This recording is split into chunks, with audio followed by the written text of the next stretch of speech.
नमस्कार दोस्तों। आज बात करने वाले हैं कुछ शिलालेखों के बारे में जो अपन पढ़ रहे थे। इसके दो पार्ट अपन ने पढ़ लिए हैं। अब तीसरे पार्ट की बात कर रहे हैं। मैं आपको लगभग शिलालेख पढ़ा दूंगा। इनमें से इम्पोर्टेंट कौन से हैं वो आप अपने हिसाब से छांट सकते हैं। मैं आपको पढ़ाने जा रहा हूं, तो शुरू करते हैं अपने शिलालेखों को। तो सबसे पहले बात करते हैं जालोर का लेख। कब का है? 1118 ईस्वी का है। कब का है? 1118 ईस्वी का है। और इस जालोर के लेख से क्या जानकारी मिलती है? तो इस लेख से जानकारी हमें मिलती है कि परमाणु की उत्पत्ति आबू के अग्निकुंड से हुई है। इस बात का उल्लेख हमें कहाँ से मिलता है? इस बात का उल्लेख हमें जालोर के लेख से मिलता है, जो कि 1118 ईस्वी का है। बात करते हैं अगले लेख की। अगले लेख का नाम है अर्थूणा के शिव मंदिर की प्रशस्ति। क्या नाम है? अर्थूणा के शिव मंदिर की प्रशस्ति। 1080 ईस्वी की है। कब की है? 1080 ईस्वी की है अर्थूणा के शिव मंदिर की प्रशस्ति। ये और प्राप्त कहाँ से हुई है? ये प्राप्त हुई है बांसवाड़ा से। कहाँ से प्राप्त हुई है? बांसवाड़ा से प्राप्त हुई है। अब इसके बारे में पढ़ लेते हैं। तो इसके बारे में जानकारी हमें यह लेनी चाहिए कि इसमें वागड़ के परमार नरेशों का उल्लेख मिलता है। वागड़ क्षेत्र आपको पता होगा, दक्षिणी इलाका जो है, दक्षिणतम जो इलाका है, डूंगरपुर बांसवाड़ा वाला जो इलाका, उसे अपन वागड़ कहते हैं। तो उसी के अंदर परमार नरेश जो रहा करते थे, उनकी जानकारी हमें मिलती है। और इसी अर्थूणा के और एक अर्थूणा जो इलाका है, वहाँ का जो क्षेत्र है अर्थूणा, उस क्षेत्र में महान मंडलेश्वर शिवालय का निर्माण करवाया गया था। किसके द्वारा करवाया गया था? यह करवाया गया था चामुंडा राज के द्वारा।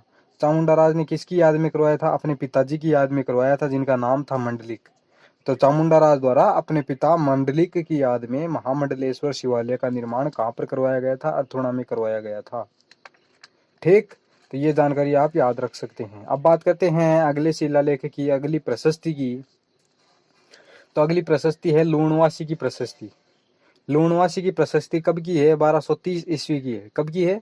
1230 ईस्वी की है। लूणवासी कहाँ पड़ता है? लूणवासी गांव पड़ता है आबू देलवाड़ा में। आबू देलवाड़ा गांव में पड़ता है। और वहीं पर क्या है? वहीं पर आबू देलवाड़ा कहाँ पड़ता है? तो आबू देलवाड़ा पड़ता है सिरोही जिले के अंदर।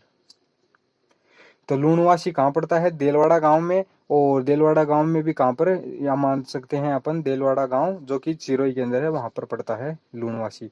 और लूणवासी ये जो प्रशस्ति मिली है हमें कहाँ से मिली है? लूण वसही मंदिर से प्राप्त हुई है। कहाँ से प्राप्त हुई है? लूण वसही नाम का कोई मंदिर है वहां पर, तो वहीं से यह प्राप्त हुई है लूणवासी की प्रशस्ति। और इससे हमें जानकारी क्या मिलती है? इससे हमें एक तो यह जानकारी मिलती है कि 12 गांवों के समूह को धांधलेश्वर देवी की कोटड़ी का बताया गया है। एक जानकारी तो ये मिलती है कि 12 गांवों के समूहों को धांधलेश्वर देवी की कोटड़ी कहा जाता था। विजय सेन सूरी ने इसकी प्रतिष्ठा को आगे बढ़ाया। यह भी जानकारी इसी लेख से हमें मिलती है। ठीक,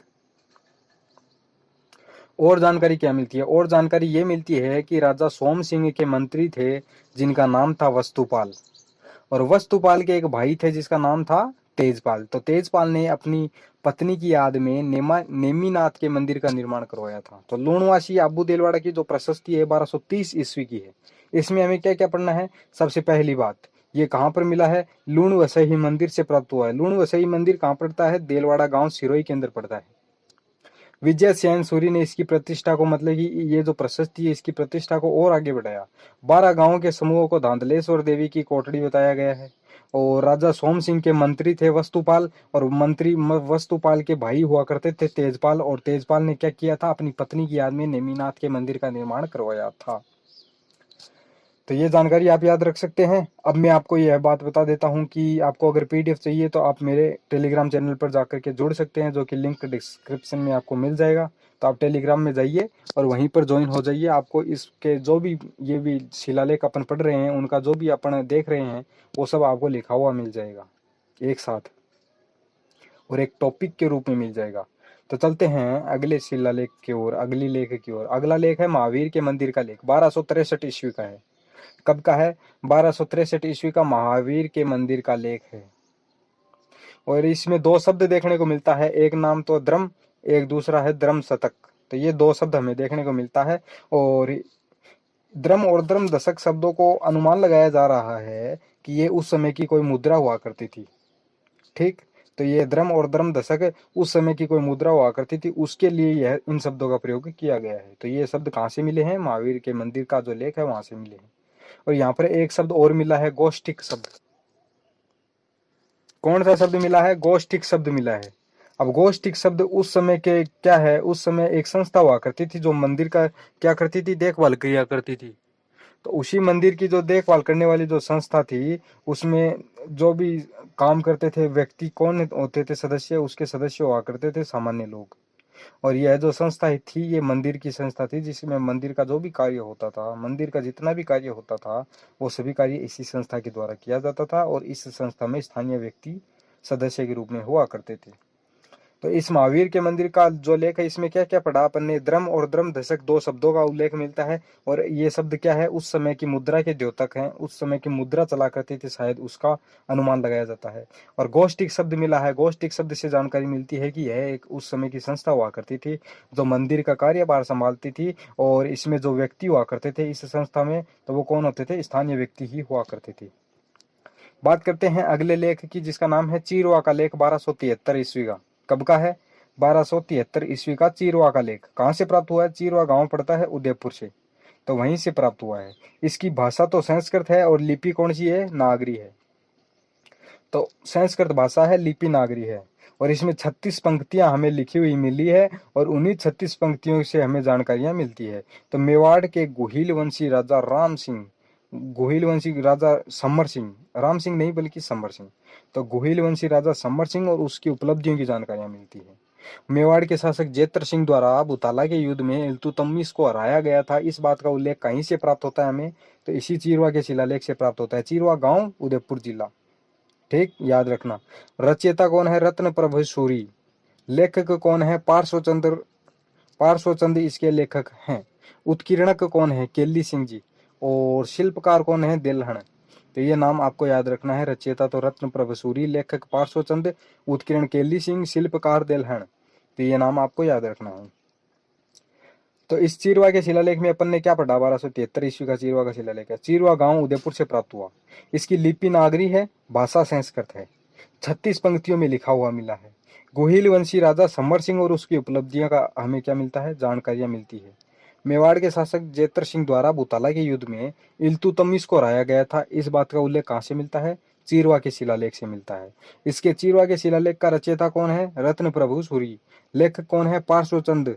उत्कीर्णक कौन है? केली सिंह। शिल्पकार कौन है? देलहन। तो ये नाम भी आप याद रख सकते हैं।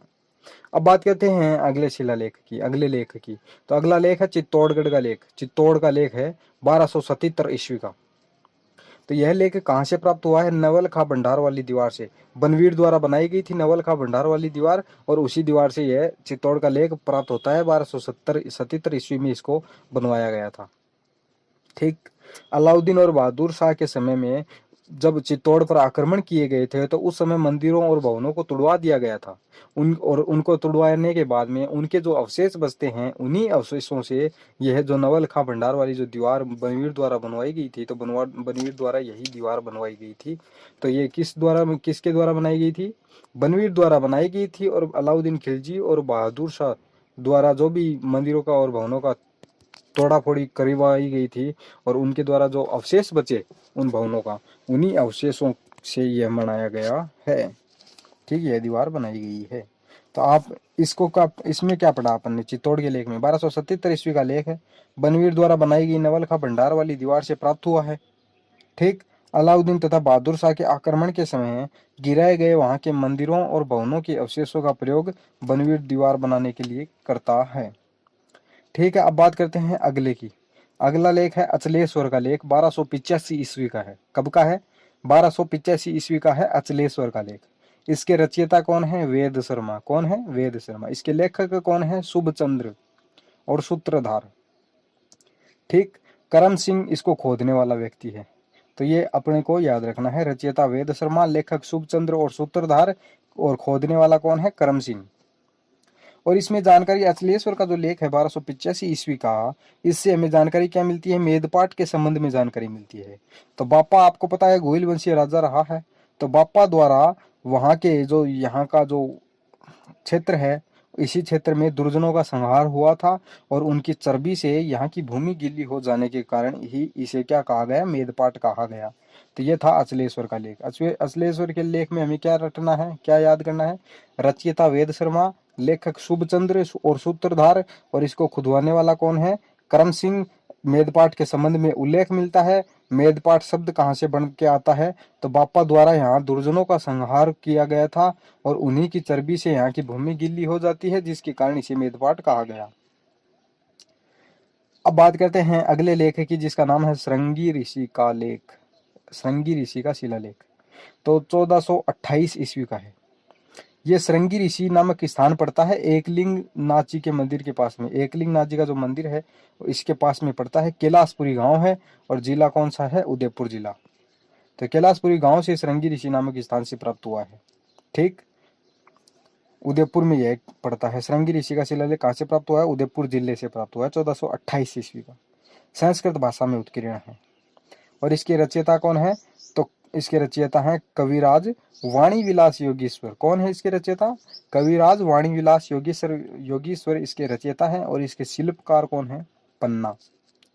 कौन है? पन्ना इसके शिल्पकार है। रचयिता कविराज वाणी विलास योगीश्वर है। और इसका उल्लेख अगर मतलब की बात करें, इसमें किन किन चीजों का उल्लेख है, तो इसमें मेवाड़ के राजा हमीर, क्षेत्र सिंह, लक्ष्य सिंह, मोक्कल इत्यादि की जानकारी मिलती है। और मोक्कल के द्वारा अपनी पत्नी गौराम्बिका की मुक्ति के लिए श्रृंगी ऋषि नामक स्थान पर कुंड बनवाया गया था। मोक्कल द्वारा अपनी पत्नी थी मोक्कल की, कौन थी? गौराम्बिका। और गौराम्बिका की मुक्ति के लिए श्रृंगी ऋषि नामक स्थान पर क्या करवाया गया था? कुंड बनवाया गया था। यह जानकारी भी हमें मिलती है। और वहां पर क्या करता है? 25 बार तुलादान करता है। कौन? जो भी मोक्कल है, राणा मोक्कल है, उसके द्वारा 25 बार तुलादान करने का भी उल्लेख हमें यहीं से प्राप्त होता है। अब बात करते हैं समाधीश्वर मंदिर का लेख। समाधीश्वर का मंदिर का जो लेख है वह भी हमें 1428 ईस्वी का प्राप्त होता है। इससे हमें क्या जानकारी मिलती है? चित्तौड़गढ़ से प्राप्त हुआ है समाधीश्वर मंदिर का लेख। और महाराणा लाखा द्वारा झोटिंग भट्ट नामक विद्वान को आश्रय दिया गया था, इस बात का उल्लेख हमें समाधीश्वर मंदिर के लेख से प्राप्त होता है। तो महाराणा लाखा द्वारा झोटिंग भट्ट नामक विद्वान को आश्रय देने का उल्लेख हमें इससे मिलता है। इसके रचयिता एकनाथ, लेखक बिसल, और इसका उत्कीर्ण किसने किया? गोविंद ने किया। और राणा हमीर की तुलना अच्युत, कामदेव शंकर, महादानी कर्ण तथा ब्रह्मा से की गई है। इस शिलालेख में समाधीश्वर मंदिर का जो भी लेख है इससे हमें मिली है। राणा हमीर की तुलना किन किन से की गई है? अच्युत, कामदेव शंकर, महादानी कर्ण और ब्रह्मा के साथ में तुलना की गई है राणा हमीर की।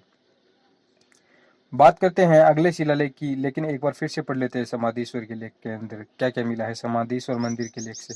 1428 का यह लेख है, 1428 ईस्वी का लेख है, चित्तौड़गढ़ से प्राप्त लेख है। और महाराणा लाखा द्वारा झोटिंग भट्ट नामक विद्वान को आश्रय देने का उल्लेख मिलता है। इसके रचयिता एकनाथ, लेखक बिसल और उत्कीर्णक गोविंद। और क्या जानकारी मिलती है इससे? राणा हमीर की तुलना अच्युत, कामदेव शंकर, महादानी कर्ण तथा ब्रह्मा से की गई है। ये सभी अपन याद रख सकते हैं। अब बात करते हैं अगले शिलालेख की। अगला शिलालेख है चित्तौड़ का शिलालेख, 1438 ईस्वी का। मतलब कि आपको पता होगा कि चित्तौड़ से बहुत ज्यादा शिलालेख हमें मिल रहे हैं। तो आप सबको एक साथ में सीक्वेंस में लिख कर याद रख सकते हैं कि चित्तौड़ से कौन कौन से लेख प्राप्त हुए हैं। तो इस तरीके से भी आप याद रख सकते हैं। ठीक, तो अब बात करते हैं अपन चित्तौड़ का शिलालेख, जो कि 1438 ईस्वी में मिला है। तो अभी थोड़ी देर पहले भी हमने एक चित्तौड़ का लेख पढ़ा था, 1277 ईस्वी का था। तो उससे क्या जानकारी मिली थी? नवल खा भंडार वाली दीवार किसने बनवाई थी? बनवीर ने बनवाई थी। अलाउद्दीन खिलजी, बहादुर शाह जफर ने मंदिरों और भवनों को तुड़वाया था और जो अवशेष बचा था उसी से बनवीर ने दीवार बनवाई थी। तो ये भी आपने कहाँ से पढ़ा था? चित्तौड़ का ही लेख था। वो कब का था? वो था 1277 ईस्वी का। और अब पढ़ रहे हैं 1438 ईस्वी वाला चित्तौड़ का शिलालेख। अब ये जो 1438 वाला शिलालेख है, इससे क्या क्या जानकारियां मिलती है? तो ये कहाँ से प्राप्त हुआ है? चित्तौड़ के सतबीस देवारी के पास काले पत्थर पर उत्कीर्ण मिला है। तो काले पत्थर पर यह उत्कीर्ण हुआ मिला है हमें सतबीस देवारी के पास से। अब इसके बात करते हैं इसमें क्या क्या उल्लेख मिला है। तो शासक हुआ करता था राणा हमीर।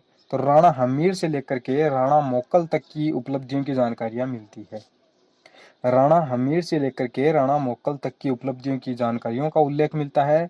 1438 ईस्वी का यह लेख है और राणा हमीर को तुर्कों को जीतने वाला शासक बताया है।